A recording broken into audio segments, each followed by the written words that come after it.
একটি বিশাল ম্যানগ্রোভ বন যা বাংলাদেশ এবং ভারত দ্বারা ভাগ করা হয়েছে এবং সম্ভবত 500 বেঙ্গল টাইগারদের আবাসস্থল। অপশন এ ক্ষয়। অপশন বি সমুদ্রপৃষ্ঠের উচ্চতা বৃদ্ধি এবং জলোচ্ছ্বাসের কারণে দ্রুত ধ্বংস হচ্ছে। অপশন সি জেডএসআই দ্বারা পরিচালিত একটি গবেষণা অনুসারে সুন্দরবন 2007 সালে সাইক্লোন সিডরের প্রধান আঘাত সহ্য করেছিল। অপশন ডি কিন্তু নতুন স্যাটেলাইট গবেষণা দেখায় যে 71% বনভূমি উপকূলরেখা প্রতি বছর 200 মিটার পর্যন্ত পিছিয়ে যাচ্ছে। যদি ক্ষয় এই গতিতে চলতে থাকে, ইতিমধ্যে হুমকির মুখে থাকা বাঘের জনসংখ্যা আরও ঝুঁকির মধ্যে পড়বে। অপশন ই পেটোরেলি বলেছেন।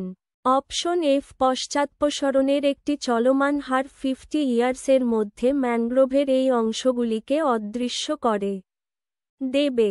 সুন্দরবনের ভারতীয় অংশে সঠিক উত্তর সমুদ্রপৃষ্ঠের উচ্চতা বৃদ্ধি এবং জলোচ্ছ্বাসের কারণে দ্রুত ধ্বংস হচ্ছে।